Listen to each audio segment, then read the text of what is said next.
ओ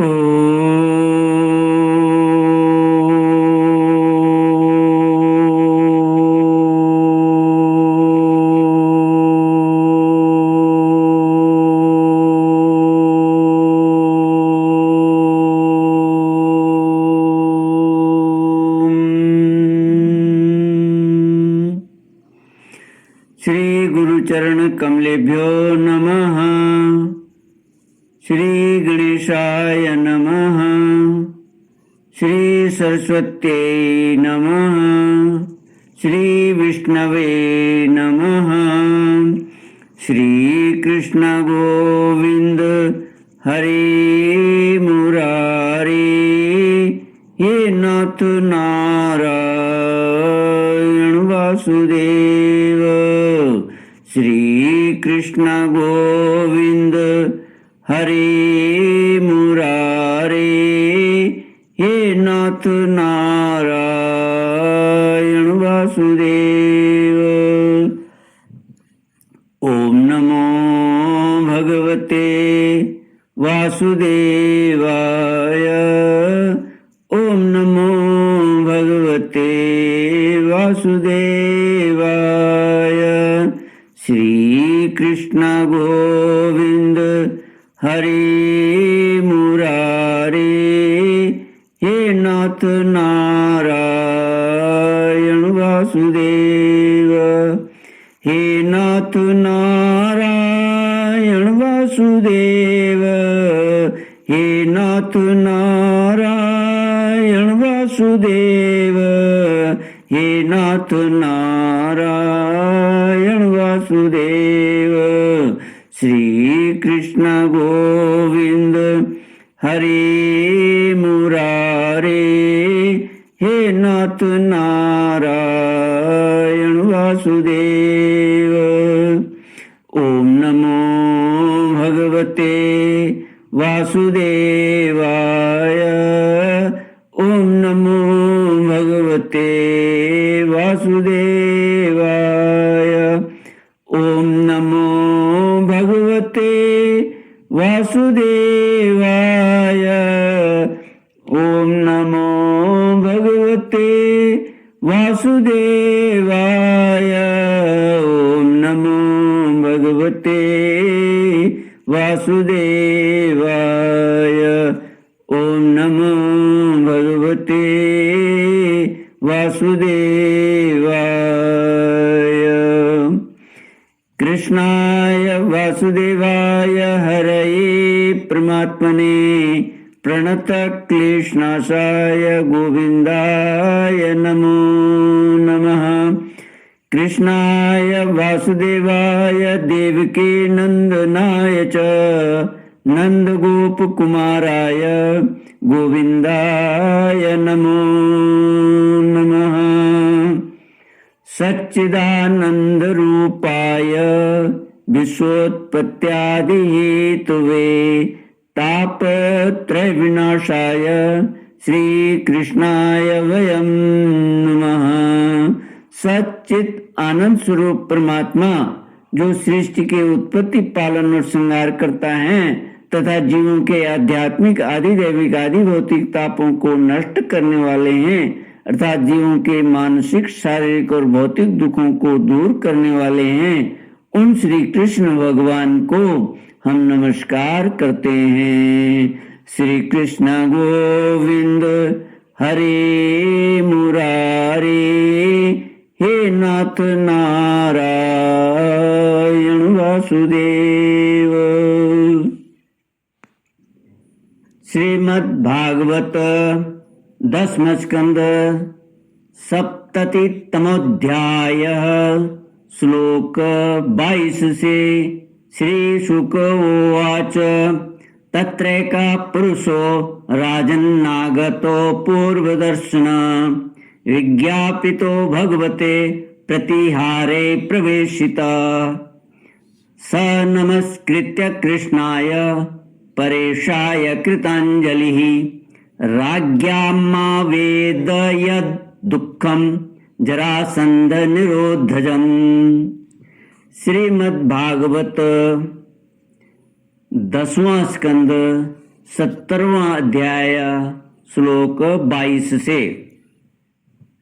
श्री सुखदेव जी कहते हैं, परीक्षित, एक दिन की बात है, द्वारकापुरी में राजसभा के द्वार पर एक नया मनुष्य आया।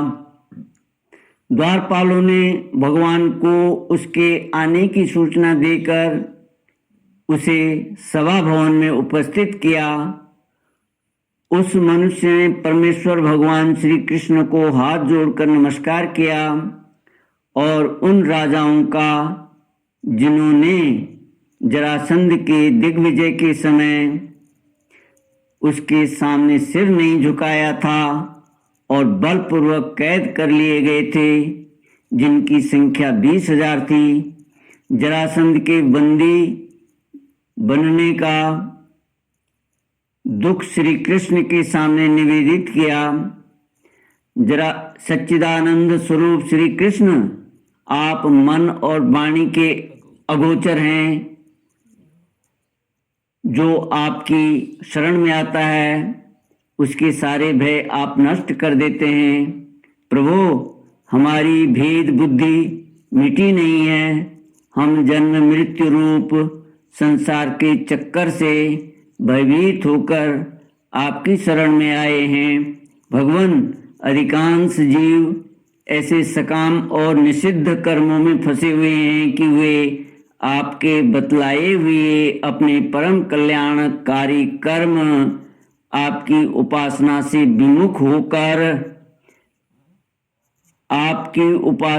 विमुख हो गए हैं और अपने जीवन एवं जीवन संबंधी आशा अभिलाषाओं में भ्रम भटक रहे हैं। परंतु आप बड़े बलवान हैं।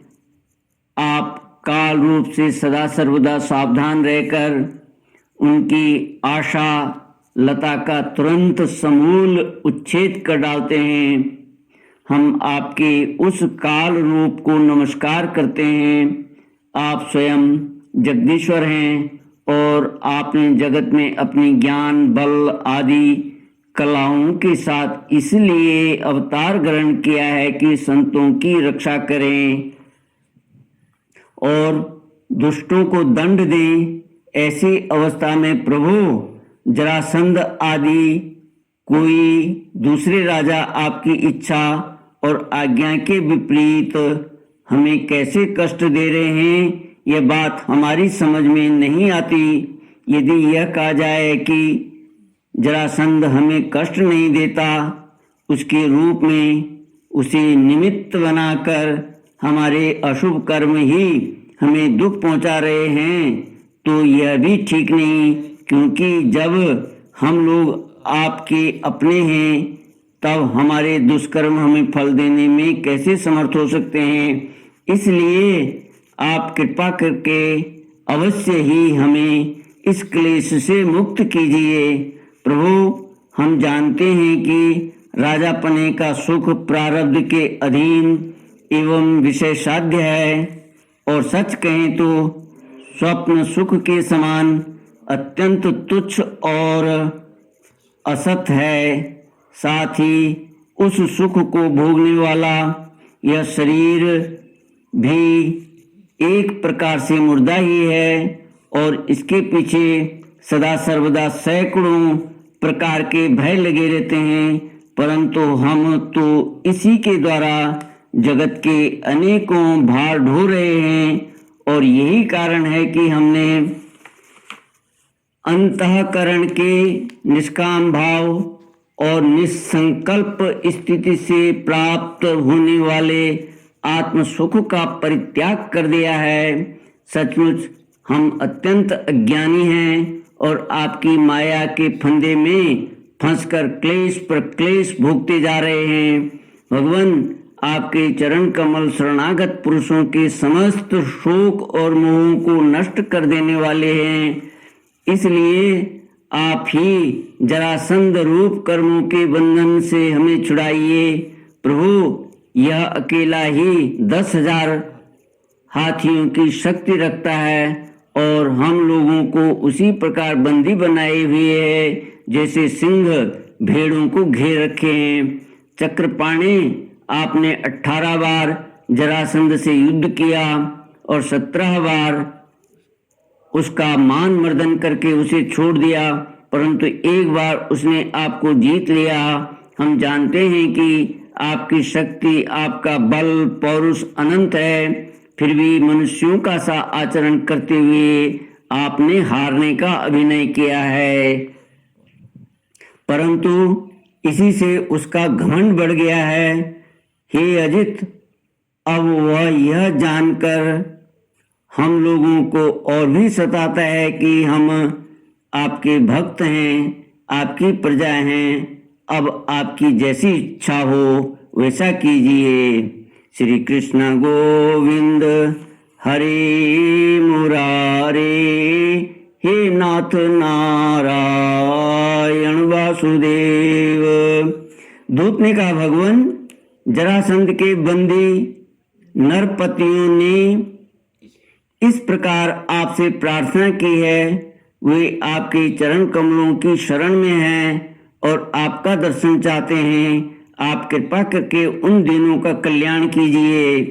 श्री सुखदेव जी कहते हैं, परीक्षित, राजाओं का दूत इस प्रकार कह ही रहा था कि परम तेजस्वी देव ऋषि नारद जी वहां आ पहुंचे। उनकी सुनहरी जटाएं चमक रही थीं। उन्हें देखकर ऐसा मालूम हो रहा था मानो साक्षात भगवान सूर्य ही उदय हो गए हों। ब्रह्मा आदि समस्त लोकपालों के एकमात्र स्वामी भगवान श्री कृष्ण उन्हें देखते ही सभासदों और सेवकों के साथ हर्षित होकर उठ खड़े हुए और सिर झुकाकर उनकी वंदना करने लगे। जब देव ऋषि नारद आसन स्वीकार करके बैठ गए, तब भगवान ने उनकी विधि पूर्वक पूजा की और अपनी श्रद्धा से उनको संतुष्ट करते हुए वे मधुर वाणी से बोले, देव ऋषि, इस समय तीनों लोकों में कुशल मंगल तो है ना? आप तीनों लोकों में विचरण करते रहते हैं। इससे हमें वह बहुत बड़ा लाभ है कि घर बैठे सबका समाचार मिल जाता है। ईश्वर के द्वारा रचे हुए तीनों लोकों में ऐसी कोई बात नहीं है जिसे आप जानते हों, जिसे आप न जानते हों। अतः हम आपसे यह जानना चाहते हैं कि युधिष्ठिर आदि पांडव इस समय क्या करना चाहते हैं। देव ऋषि नारद जी ने कहा, सर्वव्यापक अनंत, आप विश्व के निर्माता हैं और इतने बड़े मायावी हैं कि बड़े बड़े मायावी ब्रह्मा जी आदि भी आपकी माया का पार नहीं पा सकते। प्रभु, आप सबके घट घट में अपनी अचिंत्य शक्ति से व्याप्त रहते हैं। ठीक वैसे ही जैसे अग्नि लकड़ियों में अपने को छिपाए रखता है, वे लोगों की दृष्टि सत्व आदि गुणों पर ही अटक जाती है। इससे आपको वे नहीं देख पाते। मैंने एक बार नहीं अनेकों बार आपकी माया देखी है। इसलिए आप जो यूं अनजान बनकर पांडवों का समाचार पूछते हैं, इससे मुझे कोई कौतूहल नहीं हो रहा है। भगवान, आप अपनी माया से ही इस जगत की रचना और संहार करते हैं और आपकी माया के कारण ही यह असत्य होने पर भी सत्य के समान प्रतीत होता है। आप कब क्या करना चाहते हैं, यह बात भली भांति कौन समझ सकता है। आपका स्वरूप सर्वथा अचिंतनीय है। मैं तो केवल बार बार आपको नमस्कार करता हूँ। शरीर और इससे संबंध रखने वाली वासनाओं में फंसकर जीव जन्म मृत्यु के चक्कर में भटकता रहता है तथा यह नहीं जानता कि मैं इस शरीर से कैसे मुक्त हो सकता हूँ। वास्तव में उसी के हित के लिए आप नाना प्रकार के लीला अवतार ग्रहण करके अपने पवित्र यश का दीपक जला देते हैं, जिसके सहारे वह इस अनर्थकारी शरीर से मुक्त हो सकते हैं। इसलिए मैं आपकी शरण में हूँ। प्रभु, आप स्वयं पर ब्रह्म हैं, तथापि मनुष्यों की सी लीला का नाट्य करते हुए मुझसे पूछ रहे हैं। इसलिए आपके फुफेरे भाई और प्रेमी भक्त राजा युधिष्ठिर क्या करना चाहते हैं, यह बात मैं आपको सुनाता हूँ। इसमें संदेह नहीं है कि ब्रह्मलोक में किसी को जो भोग प्राप्त हो सकता है वह राजा युधिष्ठिर को यही प्राप्त है। उन्हें किसी वस्तु की कामना नहीं है, फिर भी वे श्रेष्ठ यज्ञ राजसूय के द्वारा आपकी प्राप्ति के लिए आपकी आराधना करना चाहते हैं। आप कृपा करके उनकी इस अभिलाषा का अनुमोदन कीजिए।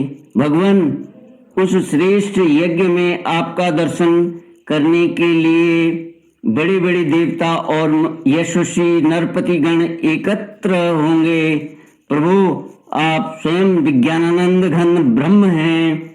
आपके श्रवण कीर्तन और ध्यान करने मात्र से अंतज्ञ भी पवित्र हो जाते हैं।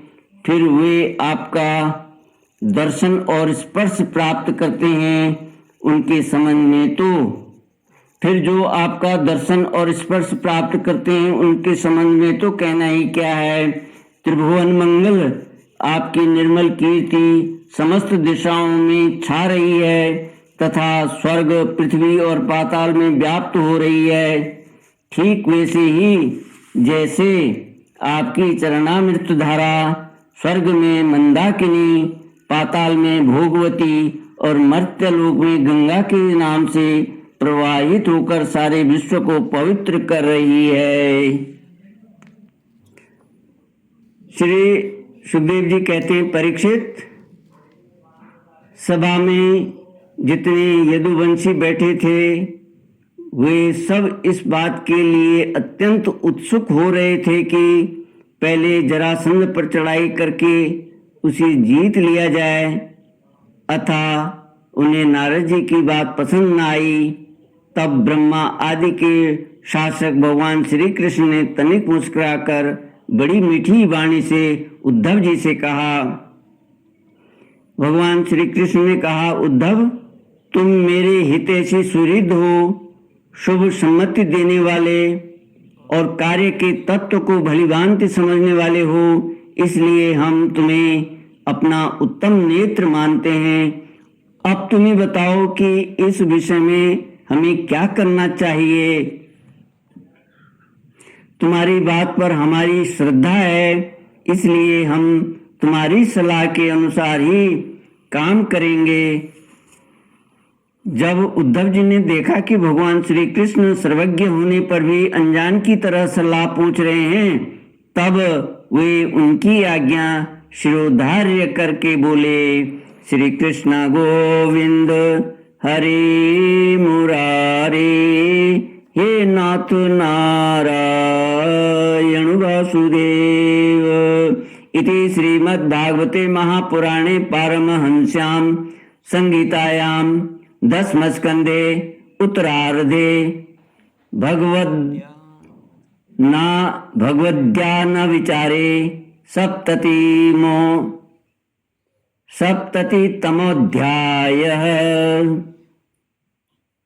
ओम पूर्णमद पूर्णमिदं पूर्णात् पूर्णमुदच्यते पूर्णस्य पूर्णमादाय पूर्णमेवावशिष्यते। ओम शांति शांति शांति। हरि ओम। श्री गुरुभ्यो नमः। हरि ओम।